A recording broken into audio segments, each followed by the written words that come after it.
Në ditën e dytë të vizitës së tij, presidenti francez Emmanuel Macron zhvilloi këtë të shtunë një takim me kryeministrin Edi Rama, shoqëruar nga delegacionet përkatëse. Të dy liderët mbajtën një konferencë së përbashkët për shtyp. Presidenti Macron theksoi mbështetjen e Francës në rrugën e integrimit të Shqipërisë në BE.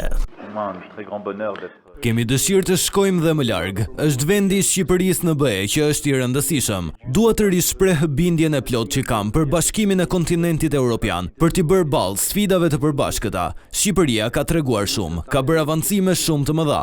Udha e Shqipërisë është e qartë drejt BE. Franca do të jetë krajush për t'ju shoqëruar në këtë reforma, në mënyrë që meritat tuaja të njihen nga të gjithë dhe që agenda të mbahet. Ju do të mbani agendat tuaja dhe ne do të mbajmë tonën. 2027 nuk është një perspektiv, por një realitet. Për krahun e qeverisë shqiptare, vendi ynë ka fituar një mbështetës besnik. Ne jemi thellësisht mirënjohës, pa diskutim që sot ne ndjejmë Francën shumë afër edhe në procesin e antarësimit dhe nga ana tjetër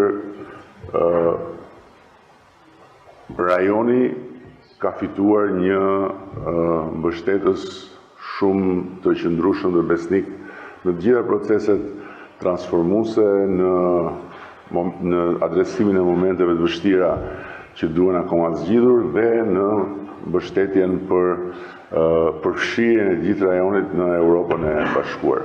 Për Francën, është më rëndësi rinisja e dialogut Kosovë-Serbi. Është e rëndësishme për të gjithë rajonin. Mendoj se kërkesat janë legjitime. S'mund të lëm të vendoset një dialog i tërthort. Nuk është mënyra korrekte për të avancuar. Të paktën kemi një vullnet për qëllimin e avancimit për sigurinë e Europës. Për bashkimin e saj duhet ta bëjmë këtë udhë. Por është legjitime të kemi ekzigjenca për këtë gjë. Nuk është ide e mirë kur mundohemi t'i përçajmë linjat apo të vëmë në dyshim procesin. Macron nuk la pa komentuar zhvillimet mes Rusisë dhe Ukrainës, sipas të cilit Rusia po injoron kërkesat amerikane. Sot s'kemi asgjë. Përballë cinizmit të Putin, mendoj se Trump, i merakosur për besueshmërinë e Amerikës, do të reagojë se propozimi për armpushim dhe për t'u takuar janë amerikane. S'mund të kenë një përgjigje të tillë. Do të vazhdojmë të bashkëpunojmë.